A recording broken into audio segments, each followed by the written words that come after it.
What we're going to do is have an observer, no, not that way. We're going to have an observer facing this way. No, this way, this way. We're going to have an observer facing this way.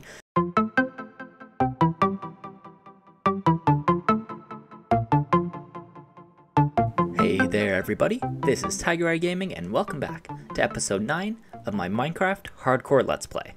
First off, I do want to say sorry for the slight delay in recent episodes.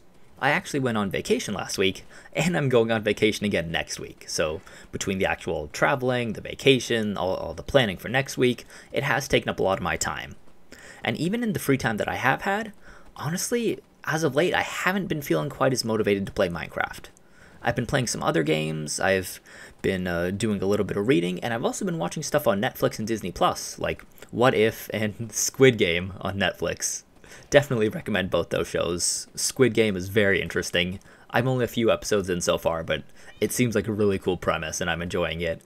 But yeah, in general, I just haven't had as much time recently to record, and when I had, I've kind of been motivated to do other things.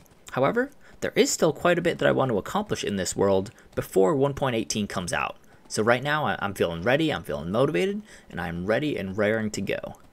Specifically, what I want to accomplish in this episode actually relates to these guys up here. What I want to do is help facilitate our trading with some of these guys by making a few key micro farms that we haven't quite made yet in this world, but are really, I would say, standards for any kind of Minecraft world that you have. Specifically, the 3 farms that we're looking to make today are a wool farm, a sugarcane farm, and a melon and pumpkin farm. Mostly because, well, all 3 of those things will help us trade with these guys. We got a wool guy over here, we have got a melon and pumpkin guy over here. Look at that, 1 pumpkin and 1 melon for an emerald. That's going to be a huge deal once we get that set up. And a sugarcane farm for this guy as well, the cartographer. And I think one of these other guys might also trade for paper. I forget which one it is specifically. But yeah, sugarcane is also just a nice thing to have in general. So I am definitely looking forward to getting those farms set up, especially since we've now been to the Nether and we have access to quartz, which lets us make observers, which will definitely make constructing all these farms a whole lot easier.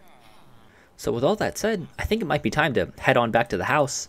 I'm realizing now I didn't really need to come out here. I guess it helped for the illustrative purpose of saying why we're doing all this. But I do think it's time to head back to the house, grab some of that quartz. I already have the redstone dust and the cobblestone in my inventory. I think it's time to make some observers and get cracking with the redstoning. I don't want any trouble, okay? Don't want any trouble. Hey, put that down. Don't point that at me. Well, ladies and gents, here we are. If I can move this stupid cow out the way. Sorry, buddy. Just gonna give you a little love tap. If I can just get this guy in. Come on. There we go. Perfect. Yeah, you can roam wild because we got a rare, naturally spawned in pink sheep. So you can just roam wild, buddy. But yeah, there we go. As we just saw that fella eat over there, we now have these guys trapped in these 3 little glass containers, and this is going to enable us to get pretty much infinite wool from now on. But yeah, now that we have these 3 guys trapped, it's actually going to be really, really simple to set up the farms from now on. I'll go ahead and just walk you through this first one. It really shouldn't take that long at all. I went ahead and dug out a few blocks behind just so I would have easy access to it. And what we want to do is take our observer and place it like this, facing that dirt block that the sheep is standing on. What this will do is, since the observer's observing side is facing this block, the dirt one that the sheep is currently standing on, it's going to emit a signal anytime something changes with that block. So now let me just place some more dirt behind it to make up for it. And what we need now is a piece of redstone dust behind this guy. So now when anything changes with the block state of that dirt block, the observer is going to power. This block underneath is going to be powered, which will power this redstone dust. And then all we need to do is remove that. We will take our dispenser and, oh, how am I going to place this the right way? Okay, this is going to be a little annoying. Let me just move that for ease of access, and is that placing? Yep, perfect. That's facing the right way. Our farm here, with this guy at least, is pretty much officially done. Anytime this block, that dirt block that he's standing on, anytime it changes block state, that is now going to trigger the observer that is right under here, which then powers this block, powers this redstone, and powers this dispenser. So as soon as we get a pair of shears to put in there, anytime that updates, it's going to try to shear this sheep. I'm remembering now that I actually did think ahead and brought a whole bunch of iron out, so I will just go ahead and craft up 3 shears. I do already have the one in my inventory, but I figured it would probably be smarter to load these 3 up with fully durable shears. Shears that haven't lost any of their durability yet. But yeah, it's super simple. Literally all you need is observer, redstone, dispenser with shears, and that's all you need. So I'm going to go ahead and set it up for these 2 guys, and then I'll show you what I'm going to do with regards to storage with a hopper and chest setup. Well, ladies and gentlemen, as soon as I finish constructing this hopper minecart right here, I think we are pretty much good to go with regards to our storage system. Let me just pop on down here. I think I'm going to have to give it a little nudge to start off. So let me do... Oh, is this going to work?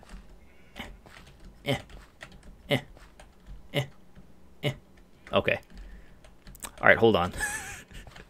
hold on. I got this. Well, ladies and gentlemen, as soon as I give this guy a little nudge right here, our storage system should be just about complete. Now, I am going to have to be quick about this. Nope. Oh, no, I got it. Okay, cool. So I believe this thing should just keep running back and forth now ad nauseum. Yep, it's got enough power to. And perfect. Since it's a hopper minecart and not a normal minecart, that guy should pick up anything on the blocks above him. And it does run underneath all 3 spots where the sheep are. Perfect. Now, this might not necessarily be the most super advanced system, but I mean, it's just going to keep on going back and forth in perpetuity. And since I have this one hopper right here in the middle, which it's going to keep on passing over continuously, yeah, our wool should just keep on gathering in this chest ad nauseum. Or ad nauseum? I don't know if that's right.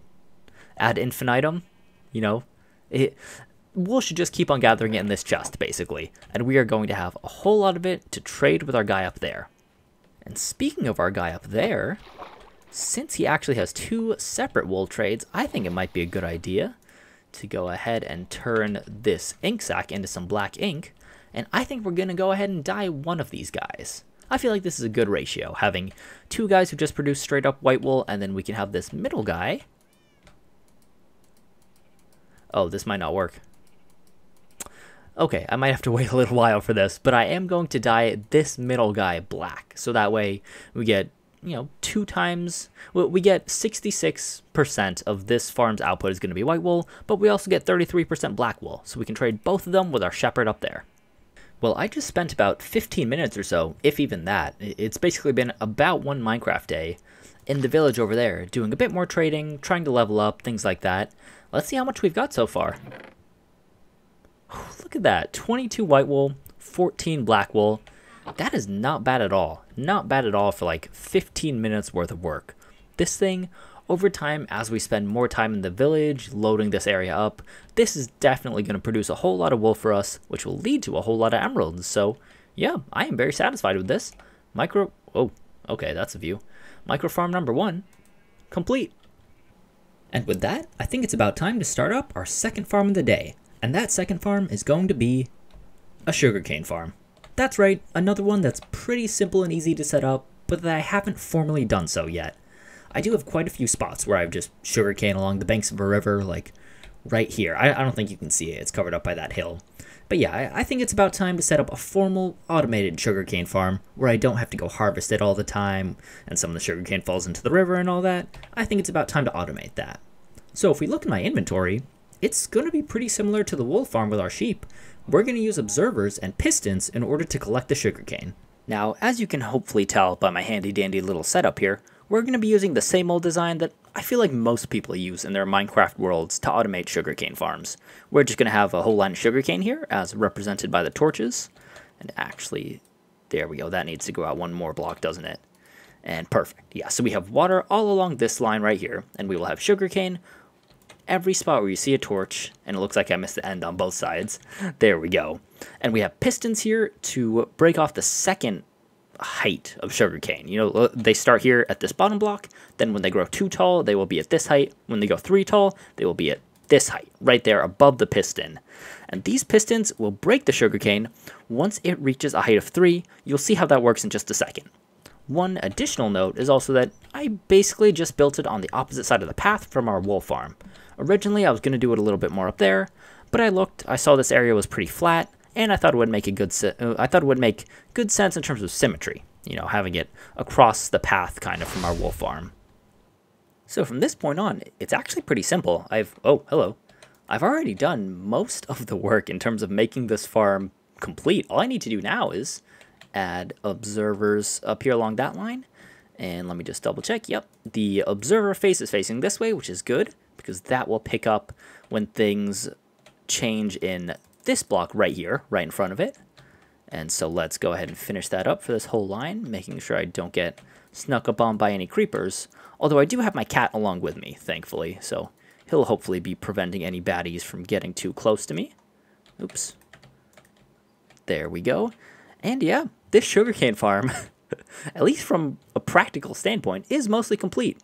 To be fair, it probably would help the farm to look a bit more complete if I actually put the sugarcane down, wouldn't it? So there we go. We have our sugarcane placed down now.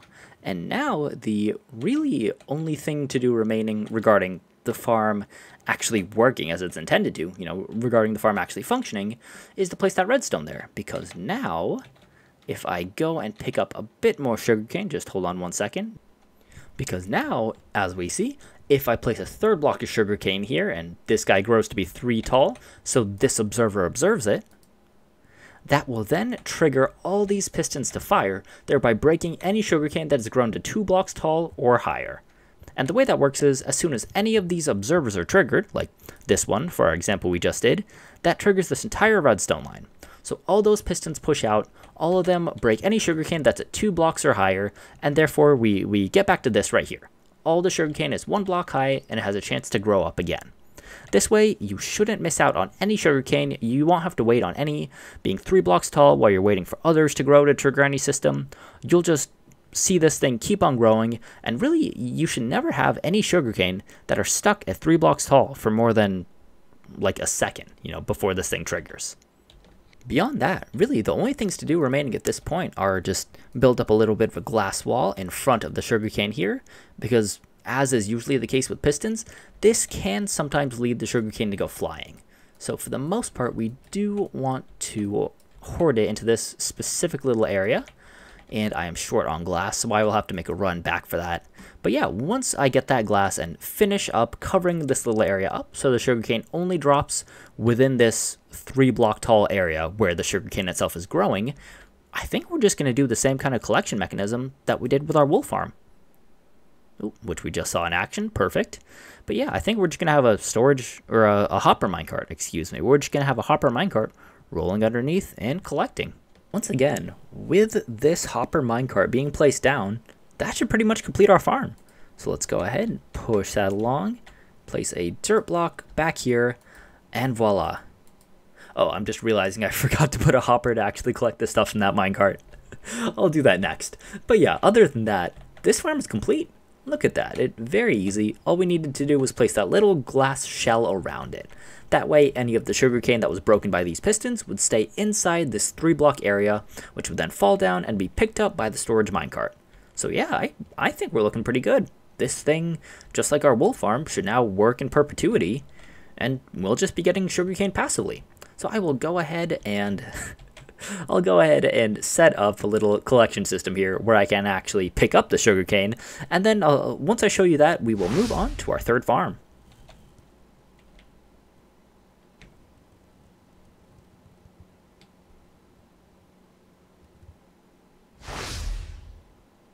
Alright folks, we are back.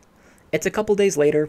Life got in the way. I actually have a vacation that I'm taking in just a few days that I've been trying to iron out details for and everything. And I'm also trying to get this episode finished, uploaded, well, finished, edited, and then uploaded before then, just so I can have some content before I go. So here we are, and, well, with that in mind, I think it's about time that we start on our third micro farm of the episode. Do you know what? Oh, he walked away. I was about to ask him. Yeah, come back. Do you know what it is? That's right, it's a melon and pumpkin farm. You're so smart. Alright, let's get cooking. Now, this farm is actually going to be rather similar to the other two that we constructed over there, in that it's going to heavily involve the use of observers. These guys are seriously my favorite redstone device. They're so simple, so easy that even a redstone noob like me can, can understand how they work and can use them. But yeah, simply put, the design that we're going to be going with is, imagine this right here is our melon or pumpkin seed. In this case, it is a pumpkin seed. We'll clear out this little area, and what we're going to do is have an observer. No, not that way. We're going to have an observer facing this way. No. This way? This way. We're going to have an observer facing this way into the melon and pumpkin stem, because once this thing is fully grown, anytime it grows a melon or pumpkin, it's going to update, because it changes texture a little bit from being straight up to curving to the side a little bit, connecting to the melon or pumpkin. You'll see once the farm's up and running. But basically, once this thing is fully grown and it grows again, it's going to trigger an update in this, which is then going to trigger a block behind it, which will have redstone on top of it, which will then be connected in this manner to a piston, just like this. And we're going to end up having a configuration rather like this. So this way, anytime there's an update in this block right here, i.e. when a melon or a pumpkin grows, that's going to trigger this observer, which is going to trigger this redstone behind, which will then trigger these pistons to shoot forward and break the melon or pumpkin, which will then be picked up by a minecart hopper rolling underneath. So I figured I'd just give a quick little description of how this thing's going to work now that we have the bare bones of the farm laid down, with an adoring chicken watching on since I'm holding pumpkin seeds. Okay. Basically, imagine that all these stems are fully grown. From that point on, anytime one of them updates, triggering this observer, that means that a pumpkin or a melon has grown in one of the adjacent spots, because that's going to trigger an update to the stem itself, which is then going to trigger all these pistons. And so the way that looks, I will just go ahead and place a pumpkin seed right here to trigger this observer. There you go, just like that. All of these pistons will fire and immediately break any melons or pumpkins that have spawned in any of these spots. In addition, just a little word about the efficiency of this farm, each stem has at least 2 spots where a melon or a pumpkin can grow. And these corner spots only have 2, but other than that, all these ones in the middle have at least 3 spots where something can grow, giving it a much bigger chance for melons or pumpkins to spawn in, because I believe that does affect the speed of the farm. The number of available grass or dirt spaces where, melons or pumpkins can spawn in. Now, honestly, with all this stuff done, again, really the only thing left to do at this point is install our little minecart hopper system underneath for a bit of storage, and then probably bone meal these to get the farm up and running. So, I guess with my fanboy chicken here just watching on very intently, I guess we'll go ahead and construct a little storage apparatus underneath after we sleep, because I do not want to be bombarded with mobs. And then I'll meet you back up when the farm is complete. Well, folks, here we are. As soon as I place this minecart hopper down, I think we are good to go. So let me go ahead and get some dirt ready. And we will place that little guy down. You're going to make it... Yeah, perfect. He makes it all the way around. And I think we should be good to go. Yep, if I come on down here, it does have enough juice to reach the end. I feel like I'm way too much of a cheapskate when it comes to powered rails, but it's got enough to make it around the whole thing continuously, so we're looking good. And the sign that there's 1 golden carrot in there means that our collection system is working just fine. I can go ahead and sprinkle these all over the farm, and it may be a little bit slowly, but there you go, you can see them disappearing. Over time, those golden carrots should all get picked up by the minecart. Yeah, there we go, there we go. And over time, we'll get deposited, come on kitty, we'll get deposited in this chest. There you go, 9. Alright, we just got a couple more. It might take a little bit of time, but considering how efficient I'm expecting this farm to be, I definitely don't think it's like any pumpkins or melons are going to get stuck up here or stuck in the hopper or anything like that. They should all be transferred into the chest pretty much no problem. And yeah, ladies and gents, it's a little bit ugly, I'll admit. The cobblestone isn't exactly the most fetching design that you could have come up with for a melon and pumpkin farm. I may change that in the future, but for now, it's perfectly effective. So I think what I'm going to do is grab some bone meal real quick and just try and get these stems all the way up to their, maximum height, the yellow color, basically, just to show you a little example of the farm in action. Well, my friends, here we are. We officially have our melon and pumpkin farm completed with all these things bone mealed up. And weirdly enough, I'm just noticing this guy right here. It's kind of bizarre that the stem is pointing to the side, but it is a useful tool to illustrate. That is why these observers trigger every time a new melon or pumpkin spawns in. The stem goes from being pretty straight up like this to being connected to the side like this one is, even though there's no block here, which is kind of bizarre. Okay, now it's looking normal, but there you go. You just saw it. Perfect. So that pumpkin spawned in. It triggered an update in either this stem, or this stem. Oh, there you go. It's going off now since all these stems are fully bone mealed up. So there we go. That's what's going to happen every time a melon or pumpkin spawns in. All these pistons will extend, and thus it will break the melon or pumpkin, and that minecart going underneath here will pick it up and eventually drop it off in these two hoppers. And as we slay that zombie who just crept up behind us, this farm's looking pretty good already. Now, it will drop off melon slices rather than melon blocks, but you know, that's just a little quirk of any farm where you're using pistons to break melon blocks. So yeah, ladies and gents, I think this farm, our third micro farm of the episode, is complete. And with that, my friends, I think it's about time to round off our episode for the day. We've had a very productive day constructing 3 great new micro farms that are going to help us take full advantage of these guys right here and their super good trades. We got melon and pumpkins for days now. We have, oh, that's not the right guy. We have wool for days. And what's the third one? Sugarcane, that's right. We have paper for days. So there we go. We are looking really productive. You know, I am really liking how that Trail of Torches looks with these shaders on. Definitely can't wait to see how it looks when I get that sandstone path all the way down into this village. But yeah, I think that's going to do it for this episode, guys. So thank you all very, very much for watching. I appreciate it. If you enjoyed this video, please do like, share, and subscribe. Go ahead and leave a comment as well, and let me know what you're excited for with regards to the 1.18 update. But yeah, thank you all for watching, and I will see you next episode.